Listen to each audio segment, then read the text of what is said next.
Oke, Assalamualaikum warahmatullahi wabarakatuh. Salam sejahtera bagi kita semua.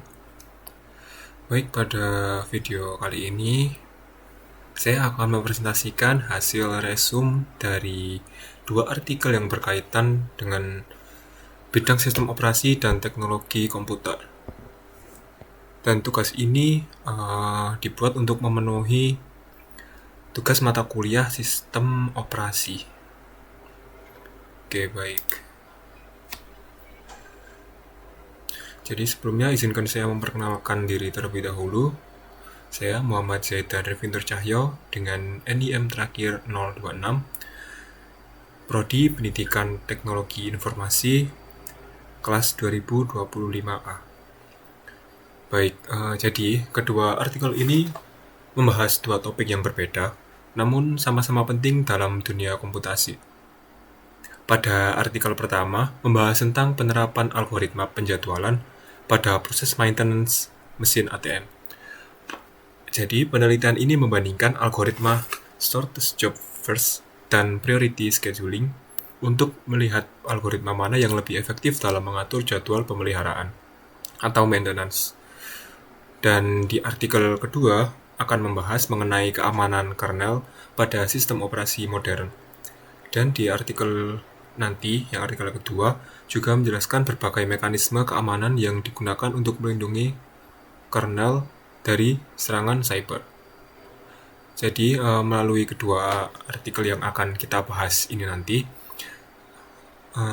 diharapkan dapat memahami bagaimana konsep sistem operasi diterapkan dalam dunia nyata ya, baik untuk meningkatkan efisiensi sistem maupun untuk meningkatkan keamanan sistem komputer. Baik, kita akan langsung saja membahas pada artikel yang pertama. Jadi artikel yang pertama ini berjudul Penerapan Algoritma Short Job First dan Priority Scheduling pada Maintenance Mesin ATM yang ditulis oleh Siti Sundari, M. Yogi Syahputra, dan Rismayanti. Jadi penelitian ini berfokus pada bagaimana algoritma penjadwalan yang biasanya digunakan dalam sistem operasi dapat diterapkan dalam pengelolaan jadwal maintenance mesin ATM. Baik, kita akan membahas di bagian latar belakangnya terlebih dahulu.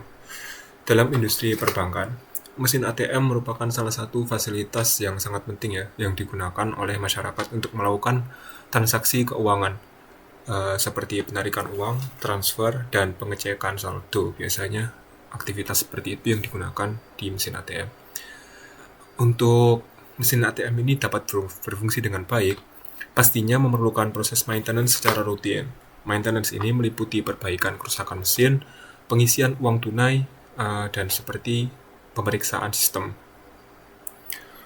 Permasalahan yang sering terjadi adalah proses penjadwalan atau maintenance masih dilakukan secara manual. Hal ini yang menyebabkan jadwal tidak terorganisir dengan baik dan dapat menghambat operasional perusahaan. Kita ambil contoh seperti teknisi biasa saja datang terlambat kan untuk melakukan perbaikan, atau beberapa mesin ATM yang seharusnya bisa diperbaiki terlebih dahulu, tetapi hal itu tertunda karena maintenance itu tadi yang tidak terorganisir dengan baik.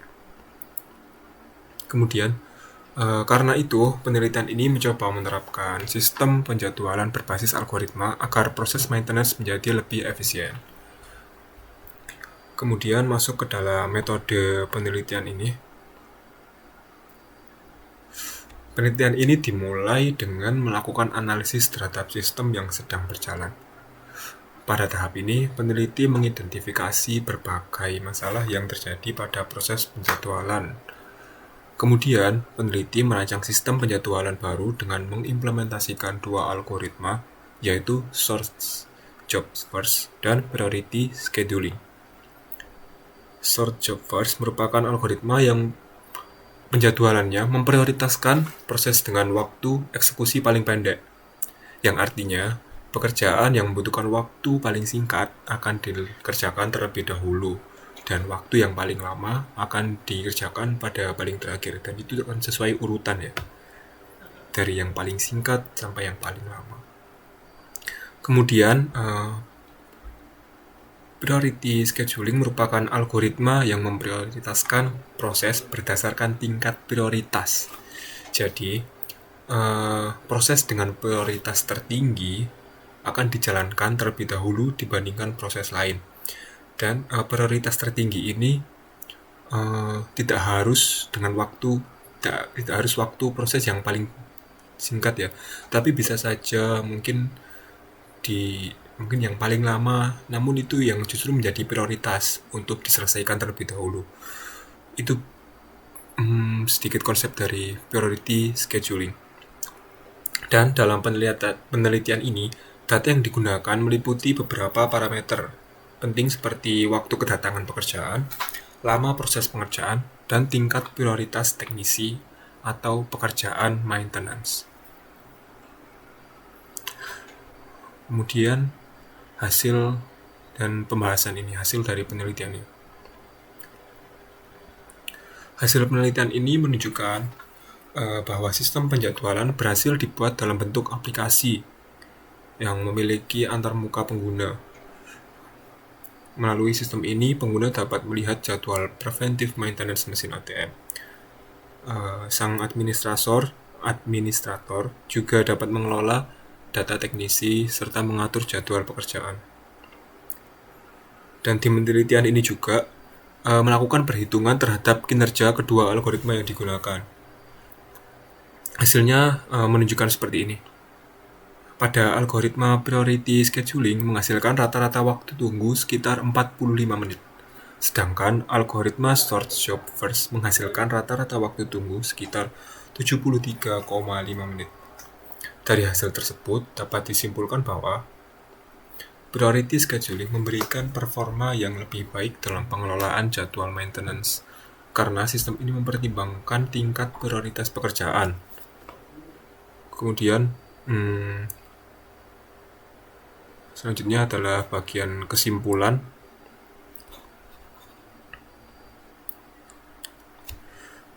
Baik,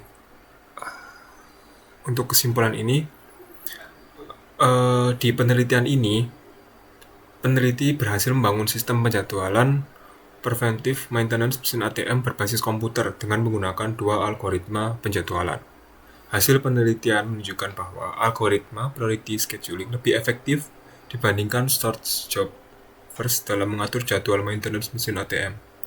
Dengan sistem ini, divisi operasi dan maintenance dapat mengetahui jadwal pemeliharaan dengan lebih mudah, sehingga operasional mesin ATM dapat berjalan dengan lebih optimal. Kurang lebih seperti itu untuk hasil resum dan penjelasan dari artikel yang pertama. Kemudian kita akan melanjutkan ke artikel yang kedua. Oke, baik. Untuk artikel yang kedua ini memiliki judul Keamanan Kernel pada Sistem Operasi Modern ya. Artikel ini ditulis oleh Dani Hermawan, M. Zainal Mutakim, Taufik Hidayat, dan Abdul Halim Ansor.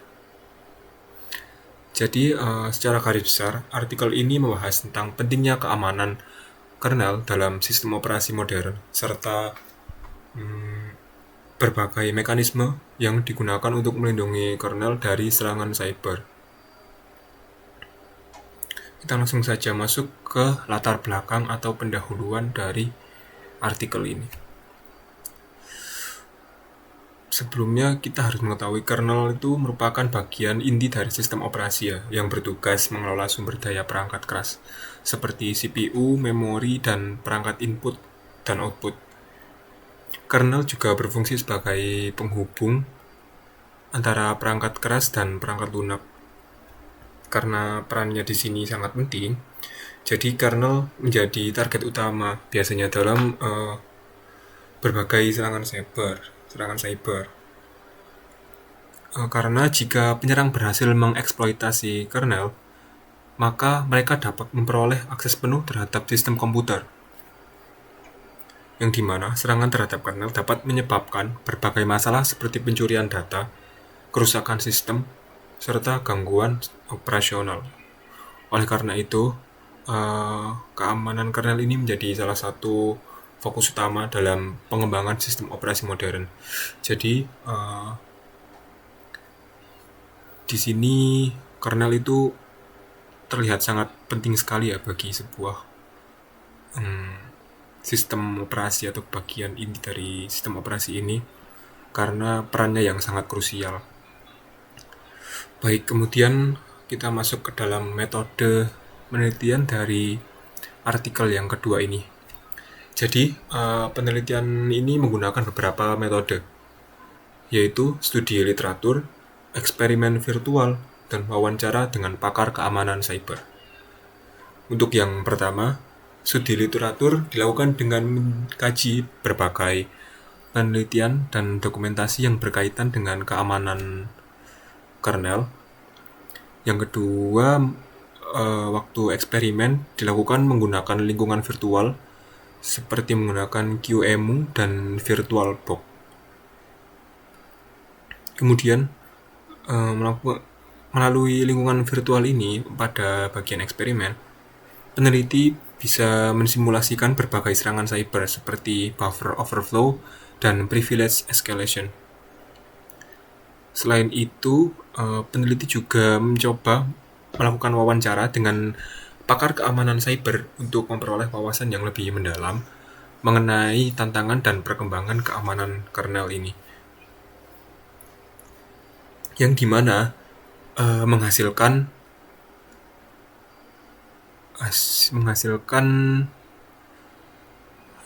sebagai berikut.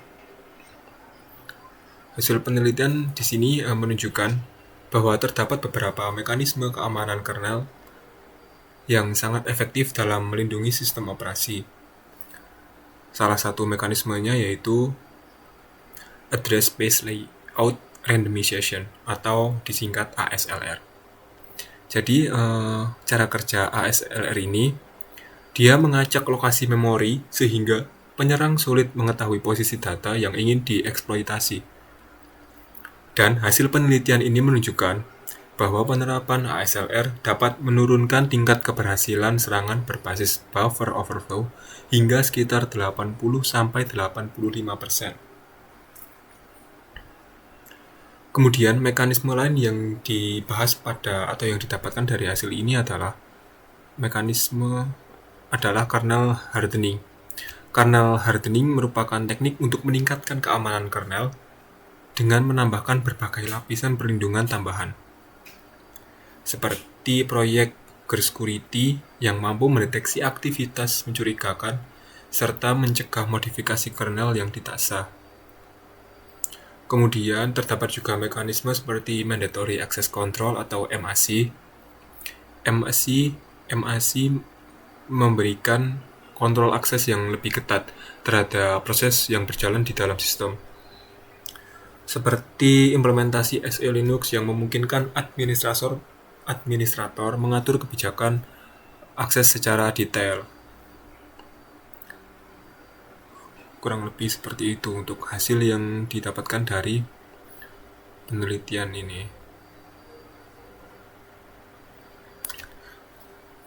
Dan pada bagian kesimpulan, penelitian ini menunjukkan bahwa mekanisme keamanan kernel seperti ASLR, kernel hardening, dan mandatory access control dapat meningkatkan perlindungan sistem operasi dari berbagai serangan cyber. Namun, implementasi mekanisme tersebut harus dilakukan dengan pengelolaan yang baik agar tidak menurunkan performa sistem secara signifikan. Oke, kurang lebih seperti itu. Baik, dari kedua artikel yang telah kita bahas pada video ini atau pada pembahasan kali ini, dapat disimpulkan bahwa konsep sistem operasi memiliki peran yang sangat penting ya dalam dunia teknologi ini. Seperti algoritma penjadwalan yang dapat digunakan untuk meningkatkan efisiensi dalam pengelolaan sistem seperti maintenance mesin ATM. Di sisi lain, mekanisme keamanan seperti kernel ini sangat penting untuk melindungi sistem operasi dari berbagai ancaman cyber. Dengan memahami kedua topik ini, kita dapat melihat bahwa pengembangan sistem komputer tidak hanya berfokus pada efisiensi tetapi juga pada keamanan sistem. Baik, kurang lebih seperti ini hasil resum dari kedua artikel yang sudah ditentukan atau yang sudah kita bahas. Kurang lebihnya mohon maaf jika terdapat salah kata dan mungkin kurang lengkapnya hasil resum ini atau kurang lengkapnya pembahasan saya pada video kali ini. Saya mohon maaf sebesar-besarnya. Terima kasih yang sudah menonton dan terima kasih atas perhatiannya. Wassalamualaikum warahmatullahi wabarakatuh.